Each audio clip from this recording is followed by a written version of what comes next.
ഇന്ന് നമുക്ക് വളരെ സിമ്പിളായിട്ടുള്ള കുറച്ച് സെൻറ്റൻസസ് പ്രാക്ടീസ് ചെയ്യാം.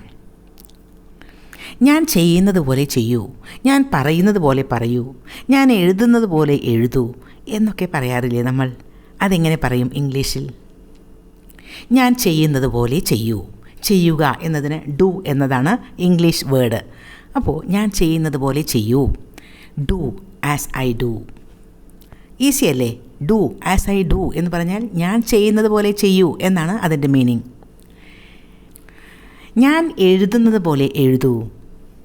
Right as I write. ഞാൻ വായിക്കുന്നത് പോലെ വായിക്കൂ. Read as I read. ഞാൻ പാടുന്നത് പോലെ പാടൂ. Sing as I sing. ഞാൻ ഡാൻസ് ചെയ്യുന്നത് പോലെ ഡാൻസ് ചെയ്യൂ. Dance as I dance. ഞാൻ ചിന്തിക്കുന്നത് പോലെ ചിന്തിക്കൂ. Think as I think. ഏത് വേർബ് ഉപയോഗിച്ചിട്ടും നമുക്ക് ഇത്തരത്തിൽ സെൻറ്റൻസസ് ഉണ്ടാക്കാം. അപ്പോൾ കൂടുതൽ സെൻറ്റൻസസ് പ്രാക്ടീസ് ചെയ്യുക. അവനോട് വരരുത് എന്ന് പറയൂ. അവളോട് പോകരുത് എന്ന് പറയൂ. ഇതൊക്കെ വളരെ സാധാരണയായിട്ട് നമ്മൾ പറയുന്ന സെൻറ്റൻസസ് ആണ്. ഇതും നമുക്ക് ഇംഗ്ലീഷിൽ ഒന്ന് പറഞ്ഞാലോ? അവനോട് വരരുത് എന്ന് പറയൂ. Tell him not to come. അവളോട് പോകരുതെന്ന് പറയൂ. Tell her not to go. അവനോട് പാടരുത് എന്ന് പറയൂ. Tell him not to sing. അവരോട് എഴുതരുത് എന്ന് പറയൂ. Tell them not to write. അവരോട് സംസാരിക്കരുതെന്ന് പറയൂ. Tell them not to speak. അവനോട് ഭക്ഷണം കഴിക്കരുത് എന്ന് പറയൂ. Tell him not to eat food. ചായ തണുത്തു വരുന്നു. ഈ റൂം ആകെ ഇരുട്ടായി വരുന്നു. നീ തടിച്ചു വരുന്നു. ഇങ്ങനെയൊക്കെ പറയില്ലേ? ഇതൊക്കെ എങ്ങനെ ഇംഗ്ലീഷിൽ പറയും? ചായ തണുക്കുന്നു. Tea is getting cold. Is getting എന്നാണ് നമ്മൾ ഉപയോഗിച്ചത്. ഗെറ്റിംഗ് എന്ന് ഉപയോഗിക്കാൻ കാരണം തണുക്കുന്നു, തണുത്തു വരുന്നു എന്നർത്ഥത്തിലാണ് അങ്ങനെ ഉപയോഗിക്കുന്നത്. അത് കഴിഞ്ഞിട്ട് ഉപയോഗിച്ചിരിക്കുന്നത് കോൾഡ്. അതൊരു അജക്റ്റീവാണ്. കോൾഡ്, ഹോട്ട്, ഹംഗ്രി, ആംഗ്രി എന്നൊക്കെ പറയുന്നത് അജക്റ്റീവ്സ് ആണ്. അപ്പോൾ ഗെറ്റിംഗ് കഴിഞ്ഞിട്ട് അജക്റ്റീവ് ഉപയോഗിക്കുക. ആദ്യം ഉപയോഗിക്കുന്ന സബ്ജക്റ്റ് അനുസരിച്ചിട്ടാണ് am, is, are, was, were ഒക്കെ നമുക്ക് മാറി മാറി ഉപയോഗിക്കാം. ചായ തണുത്തു വരുന്നു. Tea is getting cold. ചായ തണുക്കുന്നു. ഇരുട്ടായി വരുന്നു. It is getting dark. എനിക്ക് വിശക്കുന്നു. I am getting hungry. എനിക്ക് വിശപ്പായിട്ട് വരുന്നു എന്നാണ്. I am getting hungry. ഈ റൂം ഇരുട്ടായി വരുന്നു. The room is getting dark. അവൻ ക്ഷീണിതനായി വരുന്നു. He is getting tired. Tired എന്നത് അജക്റ്റീവ് തന്നെയാണ്.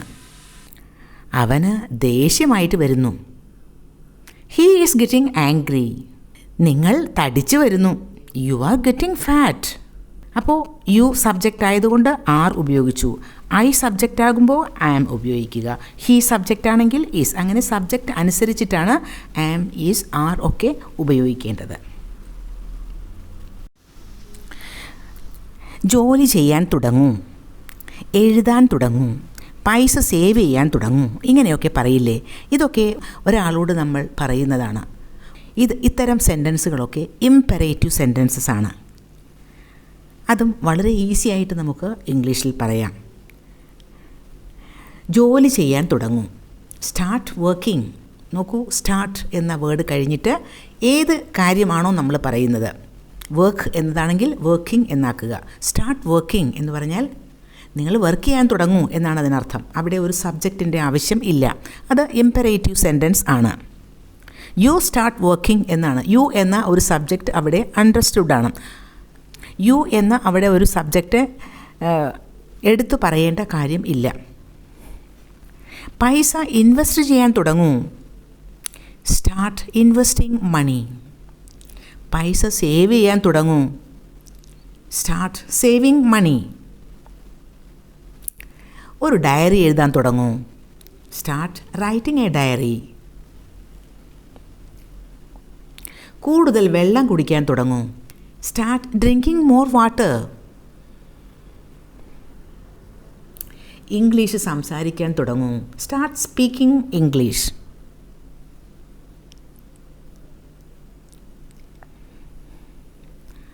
മൂവീസൊക്കെ വാച്ച് ചെയ്യാൻ തുടങ്ങൂ. Start watching movies. ഓടാൻ തുടങ്ങൂ. Start running. നടക്കാൻ തുടങ്ങൂ. Start walking. ഭക്ഷണം പാകം ചെയ്യാൻ തുടങ്ങൂ. Start cooking food. നോക്കൂ, ഇതൊക്കെ വളരെ ഈസി ആയിട്ട് നമുക്ക് ഉപയോഗിക്കാൻ പറ്റിയ സെൻറ്റൻസസ് ആണ്. വളരെ ഈസി ആയിട്ട് പറയാനും പറ്റിയ സെൻറ്റൻസസ് തന്നെയാണ്.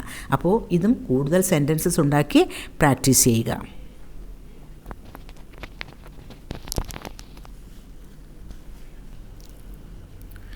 അവൾ ഇൻവൈറ്റ് ചെയ്യപ്പെടണമെന്നാണ് എൻ്റെ ആഗ്രഹം. ഞാൻ അതാണ് ആഗ്രഹിക്കുന്നത്. ഇൻവൈറ്റ് ചെയ്യപ്പെടുക എന്ന് പറയുമ്പോൾ മറ്റുള്ള ആളുകൾ അവളെ ഇൻവൈറ്റ് ചെയ്യണം എന്നാണ് ഞാൻ ആഗ്രഹിക്കുന്നത്. ഇപ്പോൾ ചില കല്യാണങ്ങൾക്കോ മറ്റോ ആണെങ്കിൽ അവളെയും ഇൻവൈറ്റ് ചെയ്യണം എന്നാണ് ഞാൻ ആഗ്രഹിക്കുന്നത് എന്ന് പറയില്ലേ, അതാണ്. I want her to be invited. നോക്കൂ, ഒരു പാസീവ് വോയിസിലെ സെൻറ്റൻസ് ആണത്. ആരാണ് ഇൻവൈറ്റ് ചെയ്യേണ്ടത് എന്ന് പറയുന്നില്ല. അവൾ ഇൻവൈറ്റ് ചെയ്യപ്പെടണം എന്നാണ് പറയുന്നത്. I want her to be invited. അപ്പോൾ ഞാനാണ് ആഗ്രഹിക്കുന്നത് അവൾ ഇൻവൈറ്റ് ചെയ്യപ്പെടണം എന്ന്, ക്ഷണിക്കപ്പെടണം എന്ന്. ഇതുപോലെ ഒരുപാട് സെൻറ്റൻസസ് നമുക്കുണ്ടാക്കാം. അവൾ ബഹുമാനിക്കപ്പെടണം എന്നാണ് ഞാൻ ആഗ്രഹിക്കുന്നത്. I want her to be respected. അവൾക്ക് ഒരു ഗിഫ്റ്റ് കൊടുക്കണം എന്നാണ് ഞാൻ ആഗ്രഹിക്കുന്നത്. ഗിഫ്റ്റ് കൊടുക്കണമെന്ന് പറയുന്നത് മറ്റൊരാൾ കൊടുക്കണം എന്നാണ് ആഗ്രഹിക്കുന്നത്. അപ്പോൾ I want her to be given a gift. അവൾ പ്രൊമോട്ട് ചെയ്യപ്പെടണം എന്നാണ് ഞാൻ ആഗ്രഹിക്കുന്നത്. I want her to be promoted. അവൾ മോട്ടിവേറ്റ് ചെയ്യപ്പെടണം എന്നാണ് ഞാൻ ആഗ്രഹിക്കുന്നത്. I want her to be motivated. നമ്മളിവിടെയെല്ലാം ഈ സെൻറ്റൻസിലൊക്കെ നമ്മൾ ഉപയോഗിച്ചത് ഹെർ എന്നാണ്. ഇനി അവൻ ക്ഷണിക്കപ്പെടണം എന്നാണ് ഞാൻ ആഗ്രഹിക്കുന്നത് എന്നാണ് പറയേണ്ടതെങ്കിൽ I want him to be invited. ഇനി അവർ ക്ഷണിക്കപ്പെടണം എന്നാണ് ഞാൻ ആഗ്രഹിക്കുന്നത് എന്നാണെങ്കിൽ I want them to be invited. അങ്ങനെ മാറി മാറി ഉപയോഗിക്കാം. ഇത്തരം സെൻറ്റൻസുകളും വളരെ ഈസി ആയിട്ട് നമുക്ക് ഉണ്ടാക്കാം. അതുപോലെ നമുക്ക് സംസാരത്തിലൊക്കെ ഉപയോഗിക്കുകയും ചെയ്യാം.